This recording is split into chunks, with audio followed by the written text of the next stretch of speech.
நண்பர்களுக்கு வணக்கம். வரப்போற டெட் எக்ஸாமோட பேப்பர் 2 ஓகேங்களா, நம்ம ஆல்ரெடி பார்த்திருப்போம். டெட் எக்ஸாம்ல பேப்பர் 2ல தமிழுக்கான ஃப்ரீ டெஸ்ட் சீரிஸ் நம்ம சேனல்ல ஸ்டார்ட் பண்ணிருக்கோம். ஓகேங்களா, தினம்தோறும் ஒவ்வொரு இயல் தமிழ் எடுத்தோம்னா ஒவ்வொரு இயலாக ஓகேங்களா, 6ஆம் வகுப்புல 9 இயல் இருக்குன்னா ஃபர்ஸ்ட் டேர்ம்ல இருக்கிற 3 இயல் ஓகேங்களா, ஒரு இயல்லையும் 40 கேள்விகள். நம்ம ஒரிஜினலா டெட் எக்ஸாம்ல 30 கேள்விகள் வரும் ஓகேங்களா. நம்ம ஒவ்வொரு தேர்விலையும் நம்ம என்ன பார்க்க போறோம், 10 எக்ஸ்ட்ரா கேள்விகள் ஓகேங்களா. மொத்தமா ஒரு தேர்வுல 40 கேள்விகள். இந்த மாதிரி 3 டேர்முக்கும் பார்க்க போறோம் ஓகேங்களா. ஒரு டேர்ம் எடுத்தாலே 120 கேள்விகள். ஒரு இயல் 3 இயல் இருக்குங்களா, சோ 3 இயலுக்கு சேர்த்து 120 கேள்விகள். இது மட்டும் அல்லாமல் ஒரு ரிவிஷன் தேர்வு. நம்ம ஷெட்யூல் பாத்தீங்கன்னா தெரிஞ்சிருக்கும். ஷெட்யூல் பார்க்காத நண்பர்கள் டெலகிராம் சேனல்ல இருக்கு, பாருங்க. 3 இயல் ஓகேங்களா, அதாவது ஒரு டேர்ம் முடிஞ்சோம்னா அந்த ஒரு டேர்முக்கான ரிவிஷன் தேர்வு இருக்கும். அதே மாதிரி 2வது டேர்ம் முடிஞ்ச உடனே அதற்கான ஒரு ரிவிஷன் தேர்வு இருக்கும். மொத்தமா பாருங்க, இதுல ஒரு 150 160 கேள்விகள் கிட்ட இருக்கும். இதே மாதிரி 3 டேர்முக்கும் ஓகேங்களா, 3 டேர்முக்கும் ஒவ்வொரு இயல் வாரியாக பார்த்துட்டு அதுக்கு ஒரு ரிவிஷன் டெஸ்ட், ஃபுல்லா முடிச்சதுக்கு அப்புறம் ஓகேங்களா அதுக்கு ஒரு ரிவிஷன் டெஸ்ட். கிட்டத்தட்ட ஒவ்வொரு நம்ம ஸ்டாண்டர்ட்லயும் ஒரு 500 கேள்விகள் கிட்ட பார்க்க போறோம் ஓகேங்களா. தேர்வாவே ஓகேங்களா, நீங்க படிக்கிறது இல்ல, தேர்வாவே 500 கேள்விகளை நீங்க எழுத போறீங்க. மொத்தமா நம்ம சொன்ன மாதிரி ஒவ்வொரு தேர்விலும் 40 கேள்விகள் இடம்பெறும் ஓகேங்களா.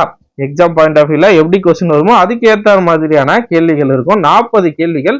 உங்களால முடிந்தால் 40ற்கு 40 மதிப்பெண்கள் வாங்குங்க ஓகேங்களா. எளிமைதான், ஆனால் என்ன, புத்தகத்துல அந்த இயல்ல ஸ்டார்டிங்ல இருந்து எண்டிங் வரைக்கும் ஒரு பாயிண்ட் கூட மிஸ் ஆகாம படிக்கணும் ஓகேங்களா. அப்படி படிச்சீங்கன்னா, நல்லா புரிஞ்சு தெளிவா படிச்சீங்கன்னா கண்டிப்பா உங்களால 40க்கு 40 இந்த தேர்வுல வாங்கலாம்.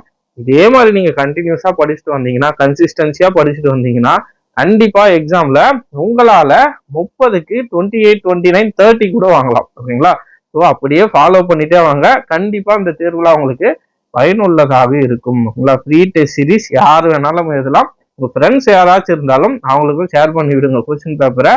ஸோ எல்லாரும் எழுதட்டும் ஓகேங்களா. உங்களுக்கு தெரிந்த நண்பர்கள் யாராக இருந்தாலும் சரி, எல்லாருக்கும் இந்த எக்ஸாம் படிக்கிற எல்லாருக்கும் தயவு செஞ்சு ஷேர் பண்ணுங்க. நீங்க ஷேர் பண்றது தான் இந்த டெஸ்ட்டுக்கு நீங்க பே பண்ற ஃபீஸ்ன்னு நினைச்சுக்கோங்க ஓகேங்களா. ஸோ நிறைய பேரை இந்த தேர்வு போய் சென்றடையணும், அதுதான் என்னுடைய விருப்பமும் கூட. ஸோ முடிஞ்ச அளவுக்கு நண்பர்கள் தேர்வு எழுதுங்க. இதற்கான எக்ஸ்பிளனேஷன் ஓகேங்களா, கீ ஆன்சர் எக்ஸ்பிளனேஷன் ஈவினிங் வரும் ஓகேங்களா. ஈவினிங் 7 to 8 மணி போல ஈவினிங் நான் எக்ஸ்பிளனேஷனோட வீடியோவை அப்லோட் பண்றேன் ஓகேங்களா. இதோட 6th ஸ்டாண்டர்ட் இயல் 1 முடியுது ஓகேங்களா. இன்னைக்கான தேர்வு 6th ஸ்டாண்டர்ட் இயல் 1. இதே மாதிரி இயல் 2 இயல் 3 முடிச்சுட்டு இந்த 3 இயலுக்கும் சேர்த்து ஒரு ரிவிஷன் தேர்வு ஓகேங்களா. ஷெட்யூல் இருக்கு, பார்க்காத நண்பர்கள் பாருங்க. இந்த கொஸ்டின் பேப்பர் நம்ம டெலகிராம் சேனல் இருக்கு, அதை பார்த்து டவுன்லோட் பண்ணிக்கோங்க, டெஸ்ட் எழுதிக்கோங்க. ஈவினிங் அதற்கான கீ ஆன்சர் எக்ஸ்பிளனேஷனோட பார்க்கலாம் ஓகேங்களா. நிறைய பேருக்கு தோணலாமே கீ ஆன்சர் ஜஸ்ட் கொடுத்துட்டு போலான்னு, பட் நம்ம எக்ஸ்பிளனேஷனோட பார்த்தோன்னா எனக்கு தெரிஞ்சு எக்ஸ்ட்ரா ஒரு 2-3 பாயிண்ட் சொல்ல வேண்டியிருக்கும். ஸோ நீங்க ஒரு எக்ஸ்ட்ரா 4 இன்ஃபர்மேஷன் தெரிஞ்சுப்பீங்க ஓகேங்களா. இது நமக்கு எக்ஸாம் டைம்ல ரொம்ப யூஸ்ஃபுல்லா இருக்கும் ஓகேங்களா. அவ்வளவுதான் ஃப்ரெண்ட்ஸ். கருத்துக்கள் எதுவாக இருந்தாலும் கீழே கமெண்ட்ல மறக்காம சொல்லுங்க. ஈவினிங் நம்ம எக்ஸ்பிளனேஷன் வீடியோல பார்க்கலாம். நன்றி.